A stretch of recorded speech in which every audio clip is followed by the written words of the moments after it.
ప్రస్తుతం నేను ఓల్డ్ మలక్పేట్ శంకర్ నగర్‌లో ఉన్నాను.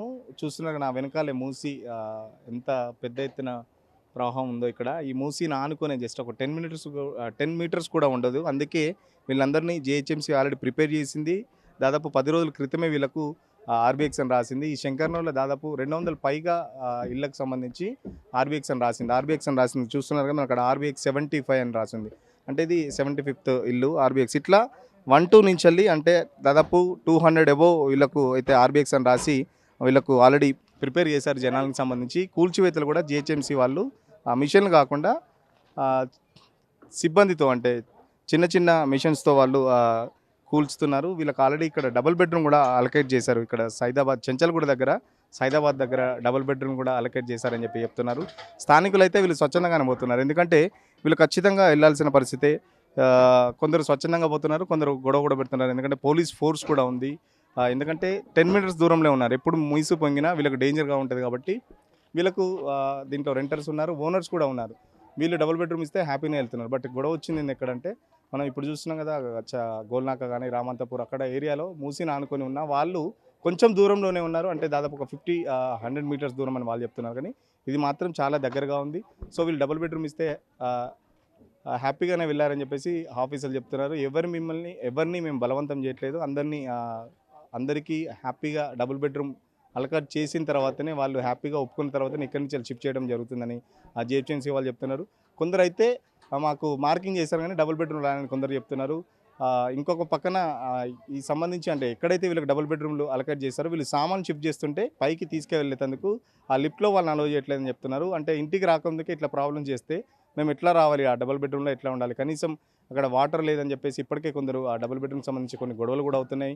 అక్కడ ఉన్న ఫెసిలిటీస్ అంటే అక్కడ డబుల్ బెడ్రూమ్కి సంబంధించి కొన్ని ఫెసిలిటీస్ కూడా చాలా తక్కువ ఉన్నాయని చెప్పేసి ఇప్పటికే ఇక్కడ నుంచి షిఫ్ట్ అయిన వాళ్ళు అంటే దాదాపు 10,600 మందిని ఇప్పటికే గుర్తించి వాళ్ళకి డబుల్ బెడ్రూమ్ కూడా అలకేట్ చేశారని చెప్పేసి ప్రభుత్వం పక్కన చెప్తుంది. మరోపక్క డబుల్ బెడ్రూమ్కి సంబంధించి వాళ్ళ ఫెసిలిటీకి సంబంధించి లేకపోతే వాటర్ కానీ లిఫ్ట్ కానీ ఇట్లా పారిశుద్ధ్యం కానీ అక్కడ సరిగా లేదని చెప్పేసి ఇప్పటికీ వెళ్ళిన వాళ్ళు కూడా గొడవ పడుతున్న పరిస్థితి. ఇంత గొడవలలో కూడా అంటే ఈ మూసి సుందరీకరణ అనేది ఖచ్చితంగా జరగాల్సిందే అని చెప్పేసి ఎవరిని బలవంతం పెట్టకుండా ప్రభుత్వం కూడా ఒక అడుగు వెనుక వేసిందని చెప్పొచ్చు. ఎందుకంటే బలవంతం ఎవరిని పెట్టకండి, అందరూ స్వచ్ఛందంగా ఒప్పుకుంటేనే వాళ్ళని మంచిగా ఒప్పించి వాళ్ళకి డబుల్ బెడ్రూమ్ దగ్గర ఉన్న డబుల్ బెడ్రూమ్ లేకపోతే ఏరియాలో వాళ్ళకి అక్కడ దగ్గర ఉన్న ఎక్కడ అందుబాటులో ఉన్న డబుల్ బెడ్రూమ్ వాళ్ళకి ఇచ్చి వాళ్ళని ఒప్పించి అయితే ఇల్లు ఖాళీ చేపిస్తున్నారు. దాదాపు 150 ఇల్లులు ఇప్పటికే ఖాళీ అవుతున్నాయి. अचानक आके मार्किंग कर दिए। दूसरे दिन आए, सामाना पैक करो, सामाना पैक करे। कैसा करते हैं ना हम लोग 4-5 दिन से 2-3 दिन में ये तोड़ दिए। और वहाँ पे हम लोग गए तो वहाँ के लोग आने नहीं दिए। और जो है वहाँ पे लिफ्ट बंद है, कैसा करना ना। और पानी की फैसिलिटी नहीं है। मैं शुगर पेशेंट 9 फ्लोर पे मिला मेरे को। मेरे 4 बच्चे हैं और मैं टेलर हूँ। मैं बच्चियों की शादी ऐसी टेलरिंग करके करी मैं, और इतनी मुसीबतों से बनाई। कोने का घर है मेरा, माँ कुछ भी नहीं है। हम लोग पूरे सामान वापस लेके आए। हम लोग पूरे कपड़े खराब हो गए, बर्तन खराब हो गए, हर चीज खराब हो गई। जिसको मिला उनको मिला, हम लोगों को तो पसंद नहीं है ना। आपका रेंट है? नहीं, मेरा जाती है ना, ये लाइन में पूरे जाती है। हम लोग खरीदे सो है 1 लाख रुपए में खरीदी थी मैं। और मेरे को शुगर है, मेरे बच्ची की एक बेवा है, 4 महीने हुए ना, ये बच्ची को 4 महीने हुए, उसकी एक बच्ची है, मैं कैसा संभालना। मेरा 15 साल का बेटा है मेरा। कितनी तकलीफ हो गई है ना हम लोगों को। हम तो दिल से बदुआ दे सकते और कुछ भी नहीं कर सकते। हम लोग बेघर हो गए। माँ से लाके किराए का घर ली मैं, वहाँ लाके सामान रखी मैं। जो आधा जा रहा, अच्छा नदी के हिस्से में है, उनका नहीं जा रहा, हमारा जा रहा, तो हमको तकलीफ होती ना अन्ना। कुछ भी फैसिलिटी नहीं है वहाँ पे मलकपेट में। डबल बेडरूम मैंने देखी अन्ना, दिए मेरे को, मगर मैं नहीं देखी। नीचे बैठ गई थी मैं, सर को हाथ लगा के बैठ गई। पूरा पानी आया, पूरा सामान खराब हुआ। और जो है यहाँ पे था मेरा, ऐसी दे दो अन्ना हम लोगों को। हम लोग यहीं आके रहते, कोई लीडर नहीं आया, कोई नहीं आया हमारे पास में।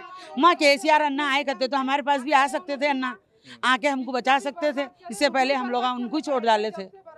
आके हमको रिक्वेस्ट गवर्नमेंट से यही है, भाई हमारी जगह हमारे को दे दो। हम लोग नहीं निकलते, हम लोग यहीं रहते। वो बेडरूम पसंद नहीं आ रहा ना, टूटा हुआ है, लोग लड़ने वाले हैं, बच्चियाँ आजकल हाँ जबरदस्ती करे। लिख लो, घर में सामान फेंक दिए, हमारा सामान फेंक देते और जो है तोड़ देते। तो नहीं होता अन्ना ऐसा ज़बरदस्ती गवर्नमेंट ऐसा। अगर हम मकानदार किराए से रहे भी ना तो मकानदार 3 महीने का टाइम देता। यहाँ तो 2 दिन का भी 1 दिन का वक्त नहीं दिए, कैसा तोड़ते अन्ना। भाई मेरे किराएदार हाँ? का सामान फेंकी तो आप लोग एक्शन लेते लेते गवर्नमेंट कैसा फेंके? तुम उसको 8 दिन का टाइम देना था, 2 महीने का टाइम देना था, बोलते नहीं बोलते। अब हमको सडनली बाहर फेंक दिए। 5 डेज में पूरा खत्म हो गया।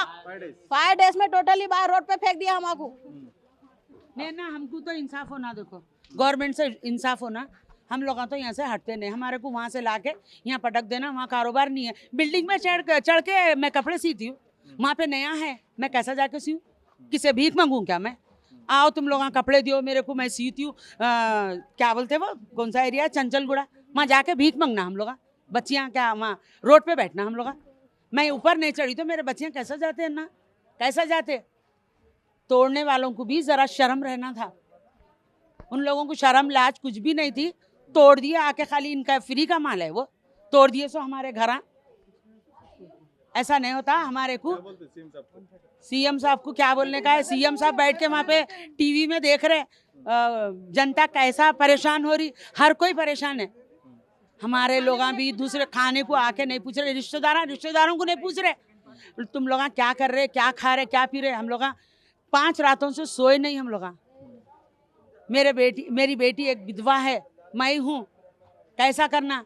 वहाँ जाके नई बस्ती में नया घर बनाना है, फिर नई जिंदगी। 20 साल पहले एक लॉकडाउन आया, 4 साल पहले लॉकडाउन आया था, फिर दोबारा से हमको लॉकडाउन का ही दिख रहा। भूखे प्यासे बैठे हुए हैं हम लोग। भाई मेरे को तो रिक्वेस्ट ये है गवर्नमेंट से, मैं हमारे घर हमको दे देना आधे। अगर यहाँ का गया तो उधर साइड का भी पूरा जाना, मेरे को इंसाफ होना। मैं तो यहीं बैठती हूँ, मैं तो शुगर पेशेंट, 2 दिन में दवाखाने को जाती हूँ मैं। उन्होंने ला के देते क्या? सीएम साहब देते, पैसे भेजते मेरे को, नहीं भेजते। खाना भेजते, नहीं भेजते, कुछ भी नहीं भेजते। చూస్తున్నాం కదా, సామాన్లు కూడా ఒక్కొక్కరు అంటే వాళ్ళ ఇంటికి సంబంధించి ఎన్ని సామాన్లు అయితే ఉంటాయి దానికి సంబంధించిన వెహికల్, అంటే కొన్ని సామాన్లు ఉంటే చిన్నపాటి ఆటో ట్రాలీ లాగా తెచ్చుకున్నారు.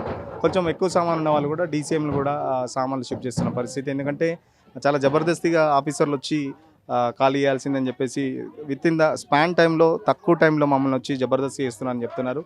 చేసేది ఏం లేక ఎట్లాగో ఆల్రెడీ వెళ్తామని కమిట్మెంట్ ఇచ్చారు కాబట్టి ఆ సామాన్లు అయితే ఒక్కొక్కరు సామాన్లు షిఫ్ట్ చేస్తున్న పరిస్థితి. కొద్దిగా టైం ఇస్తే బాగుండని చెప్పేసి వాళ్ళు చెప్తున్నారు. సామాన్లు కూడా ఒక్కొక్కరు హెల్ప్ చేసుకుంటున్నారు, వాళ్ళ చుట్టాలు వచ్చారని చెప్పి చెప్తున్నారు. ఇంత త్వరగా మమ్మల్ని ఖాళీ చేయించాల్సిన అవసరం ఏముందని చెప్పేసి వాళ్ళు ప్రశ్నిస్తున్న పరిస్థితి. ఇప్పుడు ఒక ఇంట్లోకి వెళ్ళి చూద్దాం అసలు ఆ ఇల్లు ఎట్లా ఉందని. ఏంటంటే ఇక్కడ స్థానికులు చెప్తున్న పరిస్థితి ఏంటంటే, మాకు జస్ట్ 5 డేస్ ముందు ఆర్బీఎక్స్ అనేసారు, 2 రోజుల ముందు సామాన్లు రెడీ చేసుకోమని చెప్పారు. చూస్తున్నాం కదా, ఇది ఒక చిన్న షాప్ లాగా ఉంది, షట్టర్ ఉంది దీనికి. ఇక్కడ ఒక కిచెన్ ఉంది, ఇది ఒక బెడ్రూమ్. అంటే వీళ్ళు చెప్తున్న పరిస్థితి ఏంటంటే చాలా జబర్దస్తితోని మమ్మల్ని ఖాళీ చేపిస్తున్నారని చెప్పేసి స్థానికులు అయితే చెప్తున్నారు. ఎందుకంటే 5 డేస్ గ్యాప్లోనే మొత్తం 2 డేస్ టైం ఇచ్చి మాకు కనీసం కొద్ది టైం ఇస్తే బాగుండని చెప్పేసి చెప్తున్నారు. ఇక్కడ వాళ్ళు ఇల్లును చూసుకుంటూ ఏడుస్తున్న పరిస్థితి. ఎందుకంటే చాలా సంవత్సరాల నుంచి వాళ్ళు ఇక్కడే ఉంటున్నారు. సో ఆ ఎమోషన్ అనేది ఉంటుంది కదా కంపల్సరీ. వాళ్ళని అడిగి తెలుసుకుందాం. क्या बोलना साहब, हम इतनी मेहनत से बना लिया, हमारा बचपना यहाँ गुजरा, शादी यहाँ हुई, बच्चे की शादी यहाँ छुई।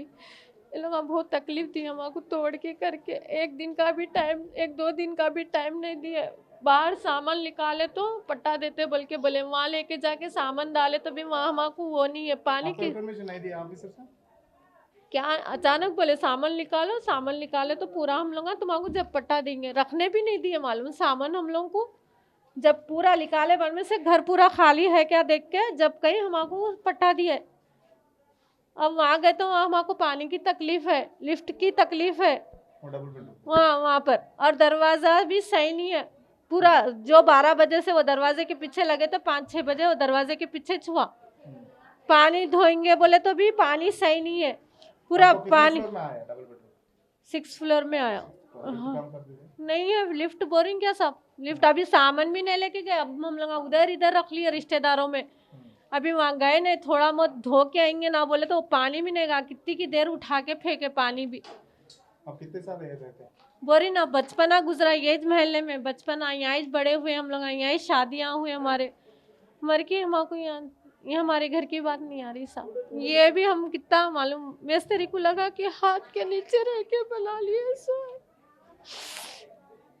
కనీసం మాకు టైం ఇస్తే బాగుండు. మేము ఎట్లాగో ఆల్రెడీ షిఫ్ట్ కావడానికి మేము ఒప్పుకున్నాం. సో డబుల్ బెడ్రూమ్ మాకు ఇక్కడ చెంచల్గూడ దగ్గర ఇచ్చారు. కనీసం ఆ డబుల్ బెడ్రూమ్ సంబంధించి ఎలాంటి ఫెసిలిటీస్ కూడా లేవని చెప్తున్నారు. కనీసం లిఫ్ట్లో సామాన్ తీసుకెళ్దామంటే కూడా లిఫ్ట్ పనిచేయని పరిస్థితి, డోర్స్ కూడా సరిగా లేవు, వాటర్ ఫెసిలిటీ కూడా సరిగా లేదని చెప్పేసి చెప్తున్నారు. గత 30 ఏళ్ళుగా నేను ఇక్కడే ఇల్లు కొనుక్కొని ఇక్కడే ఉన్నాము. సరే గవర్నమెంట్ జబర్దస్తిగా మమ్మల్ని ఖాళీ చేయించింది. కనీసం మాకు ఒక 10 రోజులు టైం ఇస్తే మేము వెళ్ళేదానికి ఎట్లాగో ఒప్పుకున్నాం కాబట్టి కొంచెం టైం ఇస్తే బాగుండని చెప్పేసి చెప్తున్నారు. చూస్తున్నాం కదా, చిన్న చిన్న పిల్లలు అందరూ ఉన్నారు.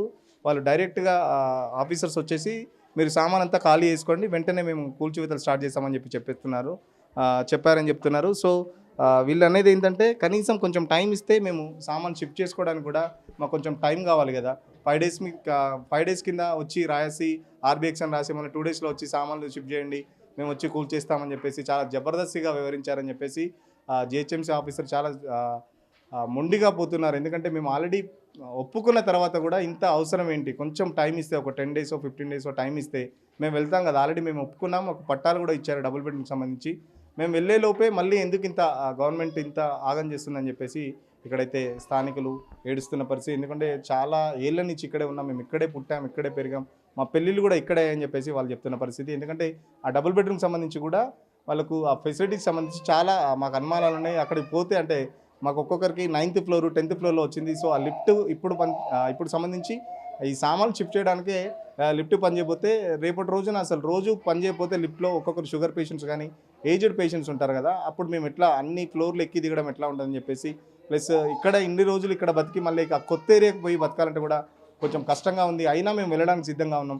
బట్ కనీసం మాకు సామాన్ షిఫ్ట్ చేయడానికి కొద్దిగా టైం ఇస్తే బాగుండని చెప్పేసి ఇక్కడ ప్రజలు చెప్తున్న పరిస్థితి. కెమెరా పర్సన్ రాజుతో Suresh, signal TV, Shankar Nagar colony నుంచి.